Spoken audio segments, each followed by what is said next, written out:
I am General Paul D. Hawkins, commander of the U.S. Military Assistance Command in Vietnam. Here today, the U.S. Army, Navy, Air Force, and Marines are joined together in a common effort to help this country. Nowhere in the world today are we more aware of the inseparability of the problems of a people involved in fighting a war and building a nation than in Vietnam. For here is the rendezvous of all the historical forces in this century. The communists have long sought a takeover in Vietnam, and the first phase of struggle after World War II resulted in the North-South petition directly reflecting our divided world. Now, this young nation, remaining on freedom's side, is engaged in a war which is as hidden and stealthy as it is relentless and exhausting. Responding to the request of the Republic of Vietnam, the United States has come to help, as we have helped and are helping all free people who seek to defend themselves from the communist scourge. The U.S. effort to our Vietnamese allies is a vast and comprehensive one. It involves political, economic, psychological, and military measures. All of the armed forces of the U.S. play a part. Because our efforts here are so comprehensive, the whole story cannot be told in 30 minutes. Today, our focus is on the U.S. Army Special Forces, one important part of our overall effort.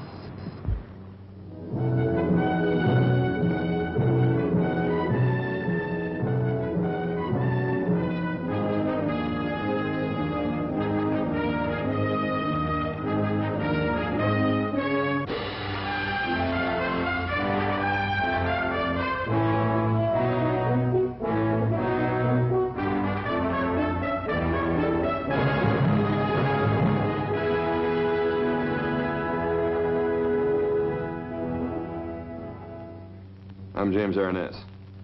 During the next 30 minutes, you're going to meet a remarkable group of Americans, members of the United States Army's Special Forces on duty in South Vietnam. The Republic of Vietnam, on the eastern edge of the Indochina Peninsula, is about as far from home as an American can be while still on Earth. When it's 7 o'clock in the morning here in Saigon, it's 7 o'clock the previous night in New York City. Army Special Forces were sent to Vietnam because they're experts, specialists in training men to fight a special kind of war. It's a dirty war, fought without uniforms on a battlefield without boundaries. A war where the friendly farmer you pass in a rice paddy may become a murderous enemy the instant the sun goes down. Sunset is beautiful in South Vietnam, but then night comes.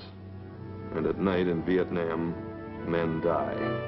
The communist guerrilla lives off the people, by persuasion if possible, but if propaganda fails, by terror. Fear and propaganda have turned the isolated villages of Southeast Asia into a theater of war, a war which can only be won or lost by the villagers themselves. What Americans can do is combat fear by giving them guns and the training they need to defend themselves against terrorism.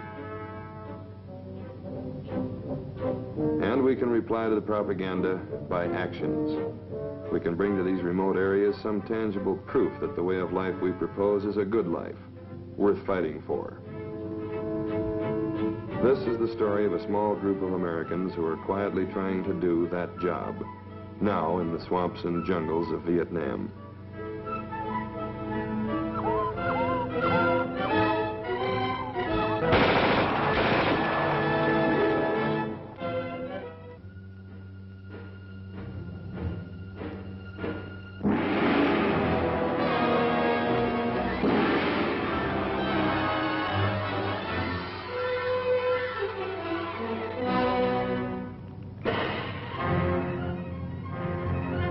Wars come in various sizes, wearing different labels. But one thing they all have in common: the innocent suffer. The guerrilla warfare being conducted against the Republic of Vietnam by the Vietnamese communists, the Viet Cong, isn't new. We saw it with minor variations in China, in Malaya, in Greece, in the Philippines, in Cuba, in Laos. It's a kind of war which recognizes no non-combatants. In Vietnam, the communist guerrillas promise progress, yet their favorite targets for assassination are school teachers, doctors, engineers, anyone trying to do today what they promise for tomorrow. Life will be lived on their terms or not at all.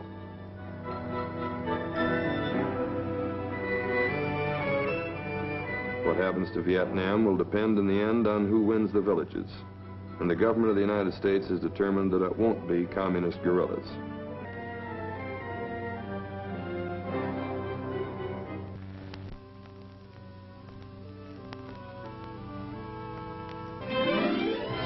This is Major General William B. Rawson. He was then a brigadier on a recent visit to a strategic village high in the mountains of central Vietnam.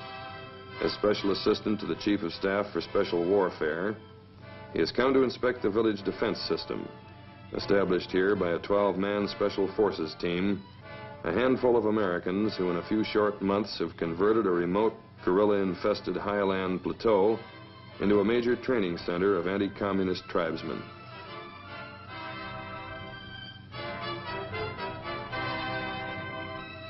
We asked General Rawson to describe the war in Vietnam and the role of the Special Forces soldier. There are many terms which might be used to characterize the conflict now occurring in Vietnam. For the general public, the best known probably is guerrilla warfare. However we refer to it, there can be no question that armed insurgency on a large scale is taking place aimed at the destruction of a people's national independence. It is the policy of the United States government to advise and assist the people of the Republic of Vietnam in their struggle to defeat the communist insurgency which strives to eradicate their freedom. The American soldiers you will see in this film are part of our assistance effort. As members of the U.S. Army Special Forces, they are among the most highly trained military personnel the world has known. Each of them has been trained in a variety of skills which in more conventional organizations would be distributed among 2 or more individuals. These soldiers possess the capability of going to remote, primitive regions of the world to live with the people, eat their food or share their lack of it, learn their language, their customs and taboos, and win their confidence and respect. The future of such areas as Southeast Asia ultimately may be determined by events taking place in remote jungle villages which appear on no maps, by acts of violence occurring only under the cover of darkness, by wars which can be won or lost before the world is aware that a war has even begun. This film documents a small part of what the armed forces, and particularly your Army, is doing to assure that such conflicts, wherever they may be forced upon us, can be resisted successfully by ourselves and our allies.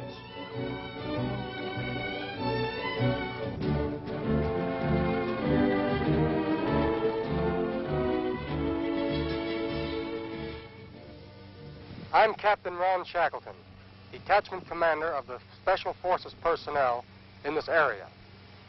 American advisors first began laying the groundwork for village defense in this region in September 1961. At that time, the villagers in this area were almost completely defenseless against the predatory tactics of the Viet Cong, the Vietnamese communists. Out of fear, these mountain people were forced to both feed and house roving Viet Cong patrols, and their young men were often forced into Viet Cong activities in order to protect the lives of their families.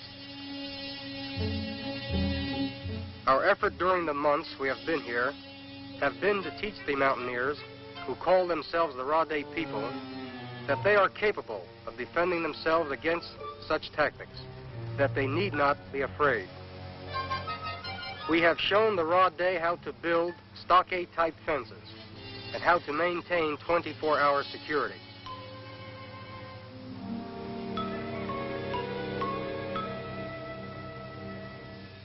This is Master Sergeant John Slover, who has just returned from observing a patrol.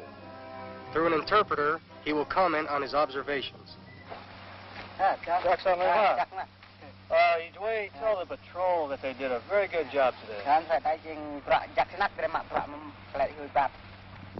There's just one point I want to stress. Some carried their weapon down like this.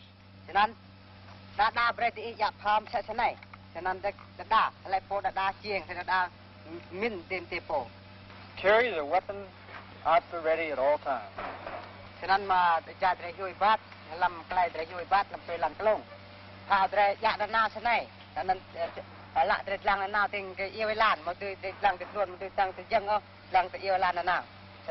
Where their eyes are, so is the muzzle of their weapon.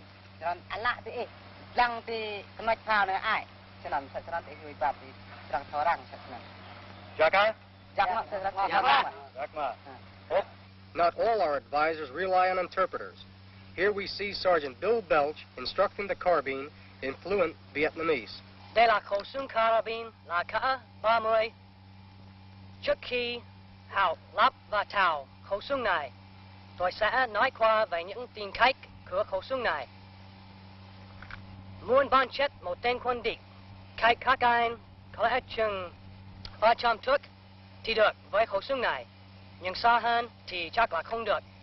Nhưng mà thường thường trong những khu vực như thế này, như là rừng hay là có nhiều cây, thì thường thường không trông thấy xa được.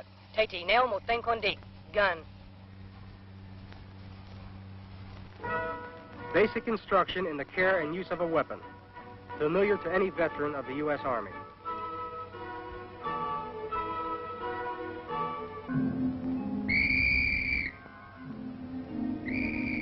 In this class, one of our raw day instructors is teaching his men a technique in search and seizure for arresting Viet Cong agents.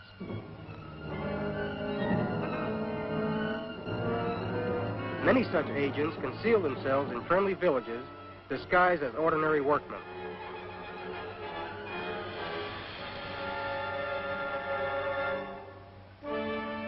These men are from surrounding villages. They have come to our village seeking training which will enable them to provide their own defense against guerrilla bands.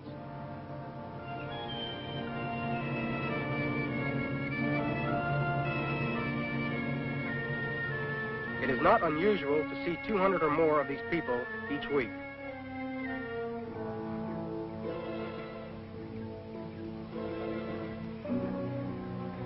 Outside the village gate is a sign which says, "Here no Viet Cong need apply for rice or any other assistance, that this is a free village which is no longer afraid." We have taught our friends small unit tactics and given them modern equipment with which to defend themselves. People who once defended their freedom with a crossbow are now learning to use rifles, submachine guns, and grenades.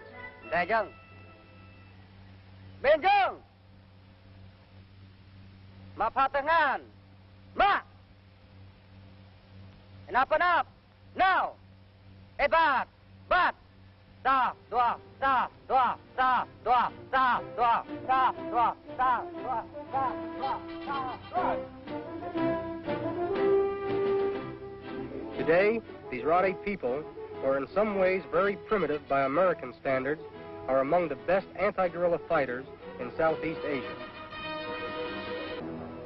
As our program expands, new Special Forces teams are moving into other villages, always with the same goal, to teach people who value their independence how to preserve it. Okay, Odie, your boys got all your equipment. You're all set to go just about now, aren't you? Just done. Okay, fine. Well, you know that we're going to have trouble to the south. When we first set the circle up here, VC didn't know what we were doing. It took them about a month to really figure out just what we're about to do there. So when we move to the south, they already know just about what we're going to do. And once we start building up the same defensive systems we had up here, they're going to try and hit us as soon as we start. So we're going to have to watch that. Well, Odie, for the past couple of weeks, you and your team have been here observing my team work with the Rade people in village defense. You've been exposed to some of our training problems, our logistical problems, and some of the problems that arise from working through interpreters. If there are any questions that you or your team have at this time, or any other way that we can help you, please feel free to ask.